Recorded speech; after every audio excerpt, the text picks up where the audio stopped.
This is Inside Indiana Business Radio for the afternoon of Wednesday, March 6th, 2024. I'm Kate Sharon. The Johnson County Community Foundation this week announced it is transferring control of its Employer Resource Network program to the Aspire Economic Development and Chamber Alliance. The program, established in 2020, allows companies to access a success coach who can assist employees with a variety of needs, such as housing issues, food banks, or financial literacy resources. Stephanie Martin, Vice President of Development at the Johnson County Community Foundation. We launched, we were successful. Aspire's been with us the entire time. And it was like, okay, now's the time. We're going to pass it over to Aspire. The program was created with a grant from Indianapolis-based Lilly Endowment Incorporated. Participating companies can purchase a share into the program, giving them 4 hours a week with the success coach. A Connecticut-based manufacturer and distributor of pavement repair and sealer products is opening a manufacturing facility in Michigan City after outgrowing its location in Wisconsin. Dalton Enterprises is setting up shop on Lumber Center Road, and President John Dalton said its team of fabricators is working with local plumbers, electricians, and contractors to build the equipment needed to be fully operational later this year. A Dalton spokesperson said the company chose Michigan City because it wanted a business-friendly location that is close to their customers and suppliers. An industry leader at one of Indiana's largest health systems urged fellow hospital stakeholders to donate to gubernatorial candidate Brad Chambers over competitors, saying he is, quote, deeply concerned about the next 4 years if one of the other candidates is our next Republican candidate for governor. The email also included directions on how to wire money to a policy nonprofit that doesn't disclose donors and has no contribution limits. Dennis Murphy, the CEO and president of IU Health, emailed 24 of his peers Sunday detailing a shared concern about actions from General Assembly leadership concerning hospitals, perceived mischaracterizations, and a fear that the, quote, upcoming gubernatorial election has the potential to make these set of issues even worse. Specifically, Murphy points to U.S. Senator Mike Braun and Fort Wayne businessman Eric Doden's proposals as potentially harmful to the industry. From the number one source for Indiana business news, this is Inside Indiana Business Radio.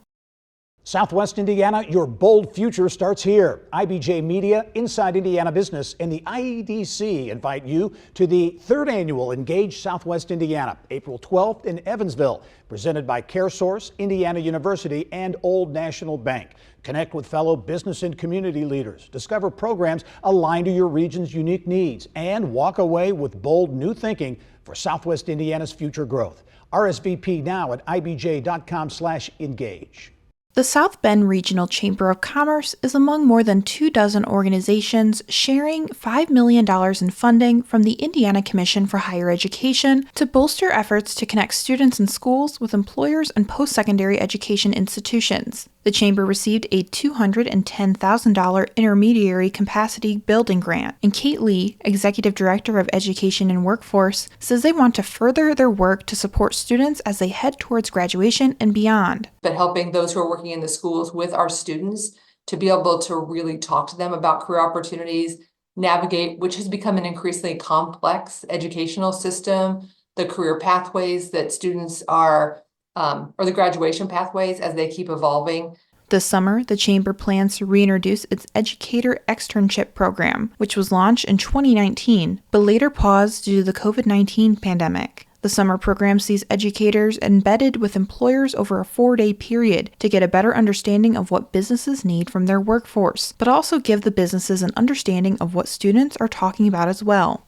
Senate Democrats maintained fierce opposition on Tuesday to legislation loosening Indiana's child labor laws, while their Republican colleagues took the opportunity to shore up their conservative credentials. Senator Brian Buchanan of Lebanon dubbed House Bill 1093, which he sponsored, a teenage workforce bill, aligning Indiana's more stringent laws with federal requirements. It would relax a variety of limits on the hours children aged 14 through 16 can work, including for gigs, quote, dangerous to life or limb. It would also exempt 16 and 17-year-olds working in agriculture from a ban on minors working in hazardous jobs. The Senate also approved proposals dealing with education, pensions, land purchases, public access laws, and birth control, just in time for a Tuesday deadline. Senators altered all of those bills, so they head back to the House for consent to the changes. Elkhart-based Patrick Industries Incorporated on Tuesday announced that Andy Roeder has been appointed Executive Vice President of Finance, Chief Financial Officer, and Treasurer. Roeder has served as CFO of Minneapolis-based Polaris Boats since 2018, and also served in the same role for Bennington Marine in Elkhart for 2 years before that. He has also served in several other finance leadership positions during his career. Patrick produces components for the RV, marine, power sports, and housing industries, and employs 10,000 people across the country. Huntington University has received a gift from the estate of a longtime Huntington business owner to establish an investment fund in which business students can obtain real-world financial management experience. The gift from the estate of J.T. Brennan will establish the Forrester Acorn Fund, named after the mascot of the liberal arts Christian University. The value of the gift was undisclosed. TPMA founder Tom Miller is this week's guest on the Business and Beyond podcast with Gary Dick, presented by PNC, a weekly conversation with high-profile Hoosiers in business, sports, entertainment, and beyond, available now from your favorite podcast provider. I'm Kate Sharon for Inside Indiana Business, Radio on Demand.